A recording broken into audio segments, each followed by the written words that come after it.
Um, Unfortunately, it starts with getting us to like them. And so once you like someone, it's much more difficult to spot these things because you're already subjective. But how do people get you to like them? Well, we like people who are similar to us, and we like people who like the things we like. People who are trying to sell us something, be they con artists or just softer salespeople, they know this, and so they latch on to characteristics about us that are pretty apparent. It never feels like they're taking advantage of you. They are never taking anything from you. You give it to them willingly. So actually the term confidence artist came out of a man in the 1800s in New York City who would walk around on the streets of Manhattan dressed as a very dapper gentleman, and he'd approach other likewise dapper gentlemen and say, have you the confidence in me to lend me your watch until tomorrow? I mean, what a strange request, right? And so much it's such a loaded question. You know, what kind of a person are you? What kind of a world and society do we live in? Are you abiding by the gentleman's code of conduct? You know, are you going to trust me? Are you going to give me your confidence? Well, people would give him their watches, and he obviously had no intention of ever giving them back. By the time that he was finally caught, he had lots of watches to his name and gave birth to the name Confidence Man. You give them your confidence. They don't take it. You give them money. They never take it from you. I mean, think about someone like Bernie Madoff. People had to beg to invest with him. He would say no. He would turn them away. Sometimes people waited for years before he finally accepted their money, and he did it, you know, as if he were doing them a huge favor. Okay, fine, you know, I'll take your money. And they were so grateful. Please take more, Bernie, take more, because he was doing them such a huge favor. One of the hallmarks of the confidence artist is something called Machiavellianism. It has to do with manipulating people for your own ends, getting them to do what you want them to do, but without their knowledge, so that they don't realize they're being manipulated, so that they think that everything they're doing is of their own volition. People hate feeling manipulated. The moment you think you're being manipulated, you drop out. You say, hey, no one tells me what to do. Who are you to manipulate me? And so the con doesn't work. So the trick is, how do I, you know, give you the germ of the idea so that you think it's your idea?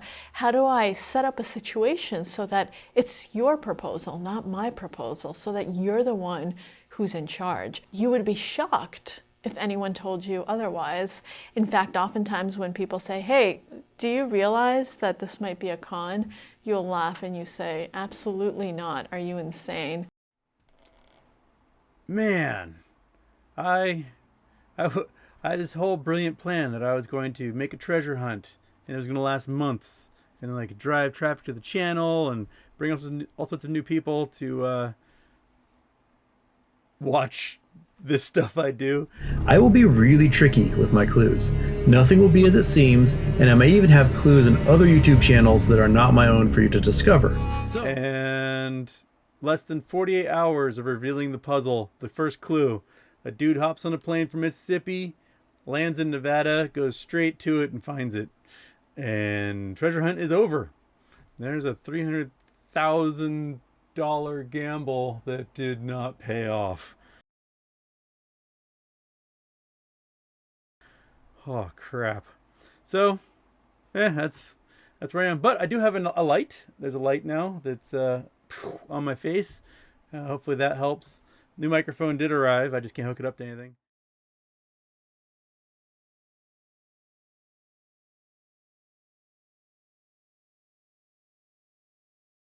Can't hook it up to anything. And yeah, here we are. My brain has been completely erased as to the things I was going to talk about today because I saw that email from the person who found the treasure, and my heart just kind of plunk fell out of me. So, chat here. Stefan Burnell, please reveal the exact location of the treasure. Exact. All right, so in the treasure box, I included a note. And the note had, when you find this treasure, email me at this address with this exact phrase in the subject line. And that phrase was, found your booty, sucker, 42069.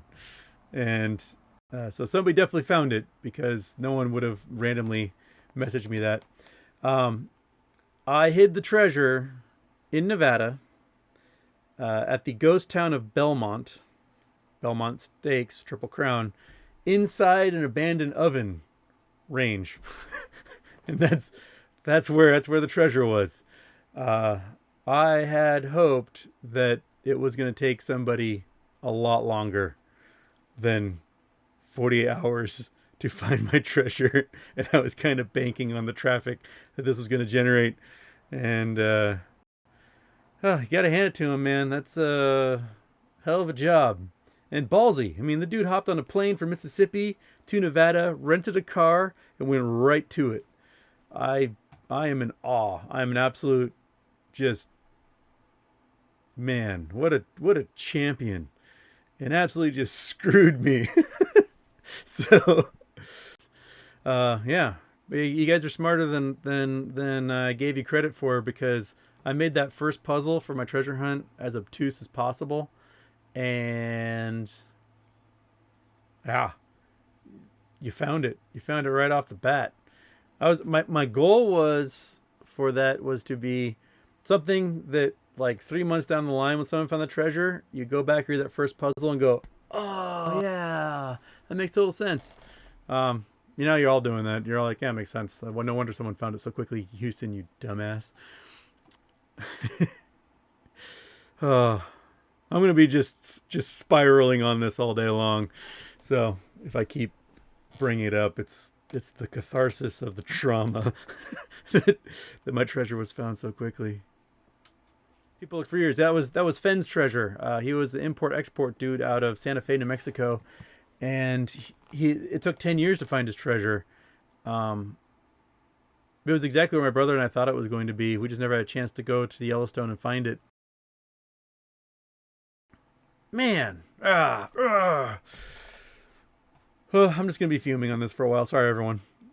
If my stalker had found this treasure, I'd have been so pissed. I'm so glad he didn't. He apparently made a whole Reddit about how there is no treasure and no one will ever find it, and I'm just a big fat liar.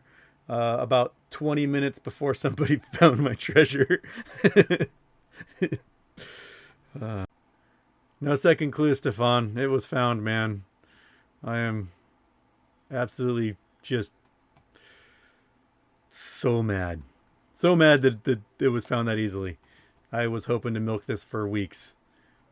Monkey Wrench, hope he gives it back, because the treasure hunt would be so much fun. That guy earned it, man. He absolutely earned. I was hoping it would take longer, because if publicity builds and a lot of people are looking for the treasure, then you can take that entire box of treasure and sell the whole thing at auction, probably for a premium, more than what even the gemstones inside are worth, just for the tail. So he got it first, but I don't know. I think it's just the raw value of the treasure, and there's no legend attached to it now, because it didn't last long enough for a legend. Okay. My roommate was saying I shouldn't have hit it all in one spot, that it should be more like that National Treasure movie, or when somebody finds something, it's just another clue to another spot, so it drags on a little longer. That's a good idea. I really thought I was more clever than it turns out I was. That's well, expensive lessons to learn, I guess. We all have to learn our lessons somehow. Sometimes we do it the hard way. Okay. You have an idea for a second treasure hunt, and I will certainly make it brutal if you folks are on board with this idea, because I'm tapped out. I got nothing to hide at the moment. I might have a couple of old first edition books, but those don't do well sitting out in the wild. If I were to do a Kickstarter, right? I do a Kickstarter for Find Houston's Booty Round 2, and I ask everybody to donate. And whatever's donated, I go to the bank, get that in cash, and put it into a duffel bag and hide it somewhere, and make it like a treasure hunt lottery, that everyone who donates money or whatever, they just go find it. Would that be something people would think is cool? I don't know. So that's my stalker's stalking me because he's absolutely batshit. he's a serial stalker. I'm just one of many people he stalked over the years. He finds somebody and he just can't get him out of his mind. It started a few years ago when I was managing a community Facebook page, and he kept posting over and over again, stalking and harassment of somebody else. And I was like, this guy's a weirdo. Delete. And I blocked him. And I became his next greatest love. That's why he stalks me. Because I banned him from a community Facebook group that he saw as censorship, that I was censoring him from his constitutional right to make someone else's life a living hell. So that's why he stalks me. And he'd kind of lightened off, like backed off.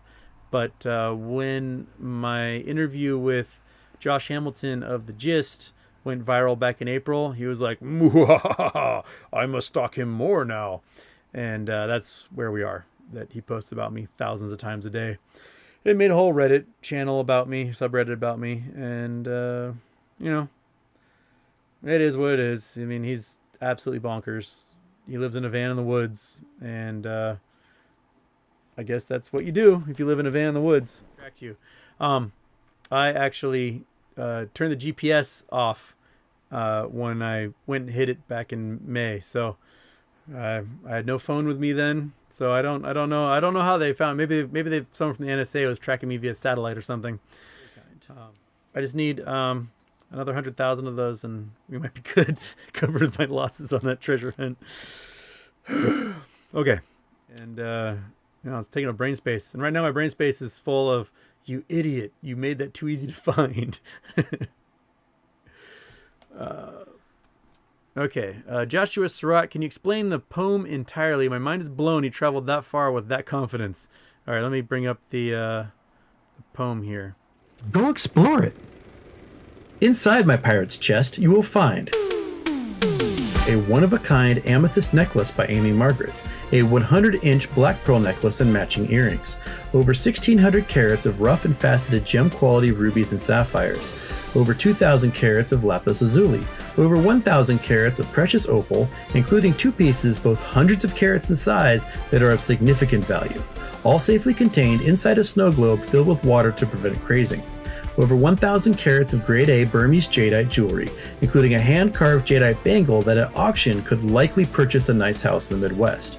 Hundreds of carats of tourmaline, hundreds of carats of tanzanite, hundreds of carats of topaz, over 1,000 carats of Mexican fire agates, my personal favorite, over 700 carats of Colombian emeralds, over 900 carats of star rose quartz cabochons from the Black Hills of South Dakota, several high-quality faceted fancy diamonds, ultra-rare stones like bixbite, savorite, demontoid, serendibite, a huge iridescent amylite, and a host of spinels, among other precious and semi-precious gemstones.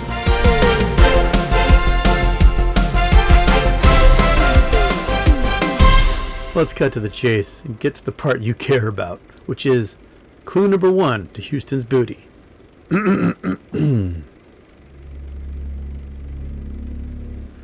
West of Red Feathers, north of Calexico, and south of Twisp, somewhere in between, you will find this. Don't mill about, because nearby the Triple Crown stakes are very high. Head to the open range, explore, and take your time. Then, and only then, take a peek inside. This is not easy, your breath will be wheezy. Give yourself fitness, and all who bear witness shall know you're the best when you claim my wood chest. Filled with jewels and hunted by fools, where wealth was once plundered makes men sit and wonder, how deep does it bother? No shovels. Bring water. All in all, this is essentially my life savings I am hiding for you to find. All right, if I gotta click on this thing, and I can switch to, actually I have no idea how to share my screen. Okay, so west of Red Feathers, north of Calexico, and south of Twisp, somewhere in between you will find this. That's basically setting up that you just make a rectangle that goes from Twisp, Washington, across the north, Red Feathers Lakes in Colorado, as far east, and Calexico, California, as far south. And that's in that grid is where the treasure was hidden. Don't mill about, because nearby the Triple Crown stakes are very high. There's an abandoned mill, the Belmont Mill, Belmont Stakes, Triple Crown Stakes. There you go. Head to the open range, explore and take your time, and then and only then take a peek inside. I hid it inside an abandoned old stove with a range on top. And how he found that, I don't know.